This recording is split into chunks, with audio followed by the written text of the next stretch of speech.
Olá e boas-vindas a quem está acompanhando a nossa análise de hoje. Bom, vamos direto ao ponto. Gestão pública. É um tema fascinante, mas que vira e mexe se torna bastante turbulento.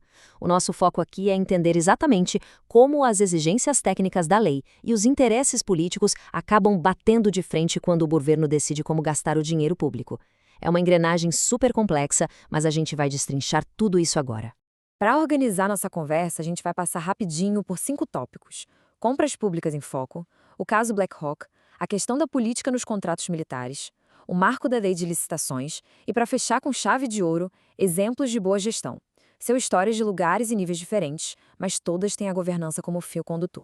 Ponto 1. Compras públicas em foco. Afinal, a máquina pública nunca opera num vácuo, e cada centavo gasto sofre uma pressão gigantesca. E é exatamente por causa dessa pressão que a gestão pública acaba virando uma verdadeira arma em épocas de eleição. Olha só esse exemplo recente. Durante um evento ao lado do Romeu Zema, o pré-candidato André Marinho usou palavras duríssimas, chamando o ex-prefeito Eduardo Paes de o último dominó da elite política corrupta. É um retrato clássico de como discursos sobre como a máquina pública deve ou não ser gerida são usados estrategicamente para marcar posição. Só que, na hora de governar de verdade, o buraco é mais embaixo. O Luiz Miranda tocou num ponto muito interessante há pouco tempo sobre o Distrito Federal. É aquele eterno dilema. De um lado, a população exige mais segurança, o que significa contratar pessoal e investir pesado. Do outro, isso estoura o orçamento. E se o político decide apertar os cintos, aplicar uma austeridade total e manter as contas no azul, como o ex-governador Hollenberg fez, ele corre um risco enorme de despencar em popularidade. Um verdadeiro cabo de guerra. Ponto 2. O caso Black Hawk. E para ver como isso se desenrola na prática, vamos dar um pulo no estado do Rio de Janeiro para analisar um caso bem concreto e, digamos, um tanto caótico. Parem para pensar nesse número, mais de 70 milhões de reais. Isso dá algo em torno de 12,6 milhões de dólares. Esse foi o valor que o ex-governador Cláudio Castro anunciou que gastaria num helicóptero blindado Black Hawk para a Polícia Militar. Parecia uma baita aquisição, né? Só que o governador em exercício, Ricardo Couto, freou o processo e suspendeu tudo. E as justificativas para essa suspensão chamam muita atenção. Para começar, surgiu a suspeita de que a aeronave teria peças de segunda mão. Depois, descobriram que o mesmo empresário, conhecido como Tico Tico, tinha ligações com empresas concorrentes na licitação. E o lado técnico? Um pesadelo logístico. O helicóptero pesa umas 4 toneladas, o que limita muito os locais de pouso na cidade. E a parte mais surreal, a força das hélices em voos baixos poderia literalmente arrancar os telhados das casas nas comunidades. Inviável, para dizer o mínimo. Ponto 3. Política e contratos militares. Saindo das polêmicas estaduais, a gente sobe agora para o nível federal, para ver como funcionam as gigantescas compras de defesa. Aqui temos uma situação onde a geopolítica bate de frente com a licitação técnica. O Exército Brasileiro queria comprar 36 daqueles veículos blindados de artilharia, os obuseiros. A empresa que venceu por critérios técnicos foi a israelense Elbit Systems, mas o governo federal simplesmente se recusou a assinar o contrato final. A saída que o Ministério da Defesa encontrou foi sugerir a compra de apenas 2 unidades para teste, deixando o resto em suspenso.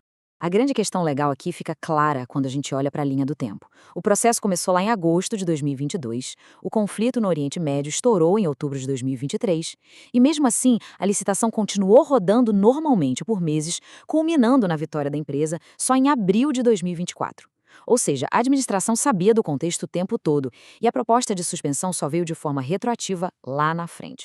Com esse impasse, o Tribunal de Contas da União, o famoso TCU, entrou em cena. O ministro Antônio Anastasia trouxe uma visão estritamente técnica da lei. No Brasil, a menos que exista um embargo da ONU, corte de relações diplomáticas ou uma lei bem específica, você simplesmente não pode bloquear uma empresa estrangeira. O fato de um país estar em conflito não é, sozinho, uma base legal para barrar quem venceu a licitação. Análises recentes do portal Conjur resumem perfeitamente essa tensão. É literalmente a exigência técnica de escolher o que é melhor para o Estado, batendo de frente com a vontade política de aplicar critérios ideológicos sobre a origem do fornecedor. O debate central é: quando a política atropela a técnica de forma seletiva, a gente acaba fragilizando a segurança do próprio processo de compras.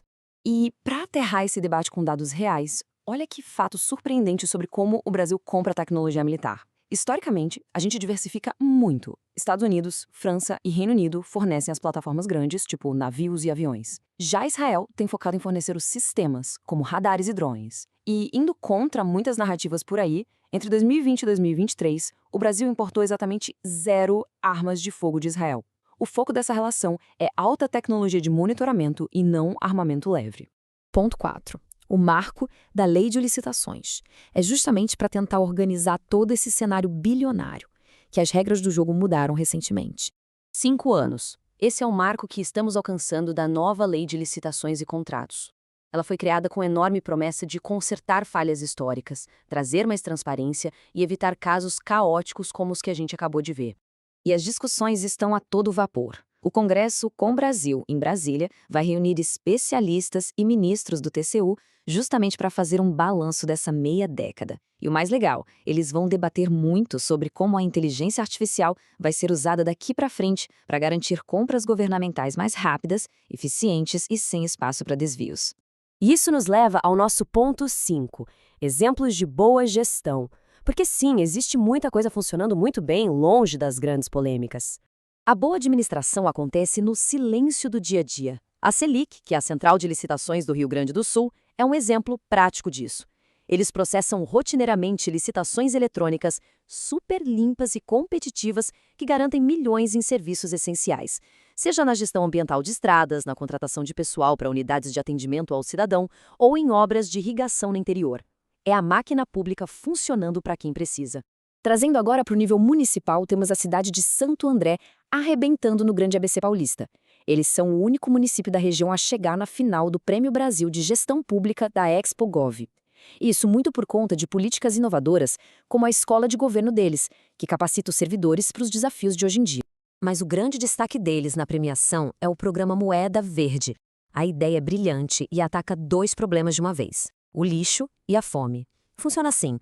A pessoa junta 5 quilos de recicláveis, leva em um dos pontos de troca e recebe de volta 1 quilo de hortifruti fresquinho, além de uma hortaliça. É o tipo de gestão simples, sem complicação e que faz total sentido. E o resultado fala por si só. 150 mil pessoas. Esse é o número de beneficiados por esse programa, que já conseguiu reciclar mais de 2.200 toneladas de resíduos. É a prova definitiva de que, com uma gestão focada na eficiência e sem amarras burocráticas, dá para transformar a vida da população de verdade. O que nos deixa com uma baita reflexão. A gente viu desde compras paralisadas por questões técnicas e suspeitas, passando por decisões geopolíticas que travam a defesa nacional, até exemplos brilhantes de inovação. A pergunta que fica no ar é: como agentes, como sociedade, consegue construir essa ponte?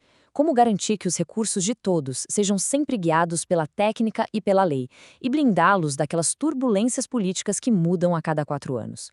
É um debate fundamental para o nosso futuro. Muito obrigada a todo mundo que acompanhou a nossa análise de hoje. Continuem de olho e até a próxima.